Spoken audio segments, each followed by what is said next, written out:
Então, a água subterrânea é toda a água que ocorre abaixo da superfície da Terra.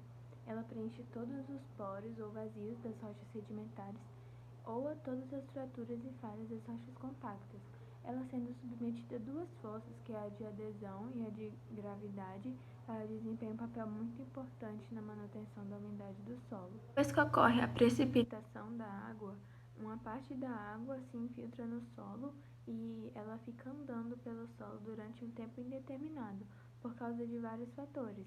A porosidade do solo. Quando o solo tem argila, diminui muito a sua permeabilidade e não permite uma grande infiltração.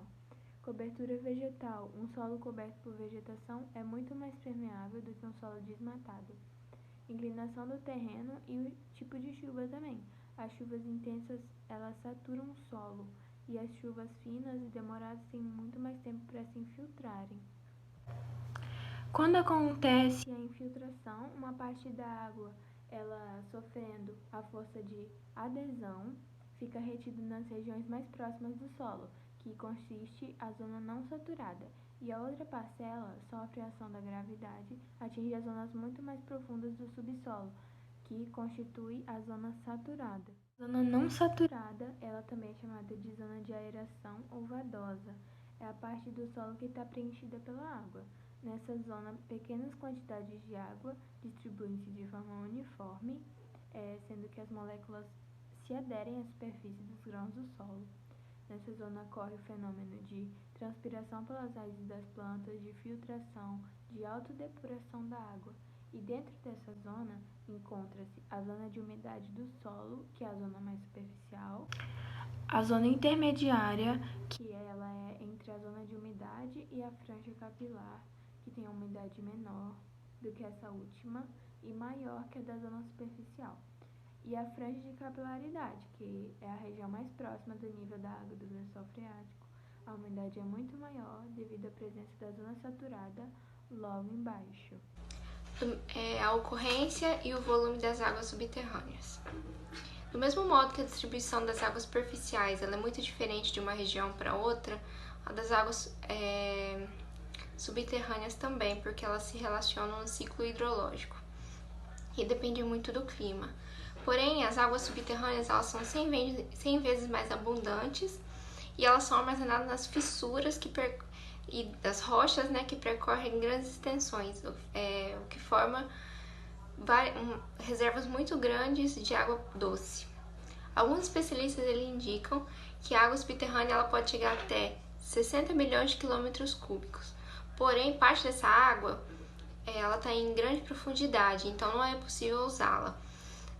A parte que a gente consegue usar, que seria possível usar, seria a água que está a menos de 4 mil metros de profundidade. Isso aí gira em torno de 8 a 10 milhões de quilômetros cúbicos.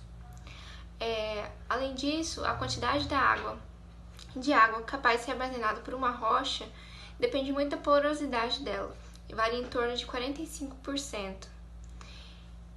No Brasil, as reservas de água subterrânea são estimadas em 112 mil quilômetros cúbicos.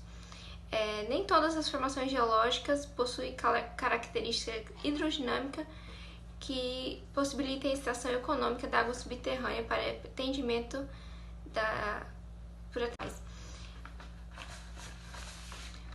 O planeta tem sofrido muitas alterações no clima, se a gente for comparar os índices dos últimos 30 anos. Entre 2013 e 2017, 48,6% dos municípios brasileiros eles passaram por uma crise hídrica.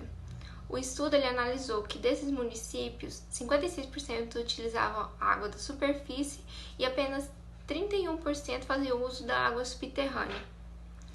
Isso demonstra a maior resiliência do uso das águas subterrâneas, pois a água armazenada nos aquíferos, que são as formações geológicas do subsolo, que as rochas são permeáveis, que armazenam água, podem sustentar longas e contínuas extrações, mesmo na ausência da chuva. Durante esse período de crise hídrica, muitos municípios começaram a adotar a perfuração de novos poços e as cidades elas começaram a estar mais preparadas para o caso de uma falta de água. Boa noite. Hoje eu vou falar um pouco sobre a qualidade de água no subsolo, né? Durante o percurso na qual a água percorre entre os polos do subsolo e das rochas, ocorre a depuração da mesma através de uma série de processos físicos e químicos, troca iônica, decaimento radioativo, remoção de sólidos em suspensão, neutralização do pH em meio sistema poroso e entre outros ativos que acontecem. Também existe a eliminação de micro-organismos devido à ausência de nutrientes e oxigênios que os viabilizam, que agindo sobre a água modificam suas características adquiridas anteriormente, tornando a partícula da água mais adequada ao consumo humano. Sendo assim, a composição química da água subterrânea é o resultado combinado da composição de água, que adentra o solo, e da evolução química, que é influenciada diretamente pelas litodias atravessadas, ou seja, a água subterrânea ela tem uma qualidade boa porque principalmente a água do solo normal, água de rio, água de mar, água de chuva, né? Que vai adentrando o subsolo e assim como se fosse funcionando um filtro, um filtro de partículas e um filtro de micro-organismos, né? As águas subterrâneas apresentam algumas propriedades que tornam seu uso mais vantajoso em relação à das águas dos rios.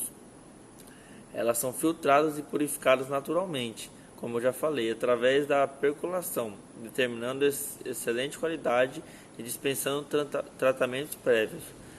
Águas de subsolo, algumas precisam de algum pouco de tratamento, mas em geral é um tratamento, quando precisa é um tratamento bem básico.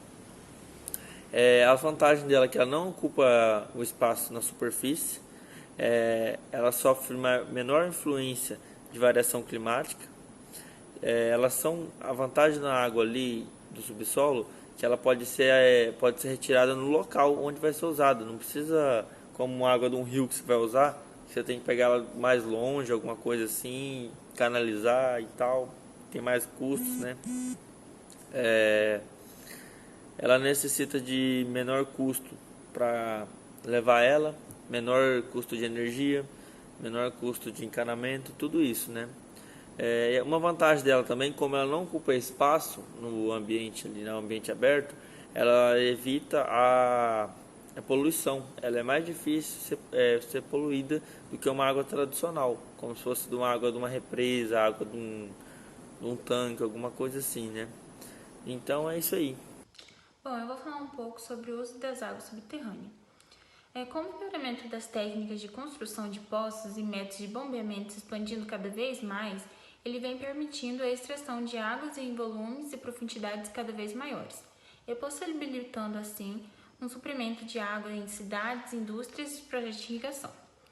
Vários núcleos brasileiros se abastecem dessas águas subterrâneas de forma exclusiva ou completa. Por exemplo, indústrias, propriedades rurais, escolas, hospitais e outros tipos de estabelecimento também utilizam com frequência águas de poços bem profundos.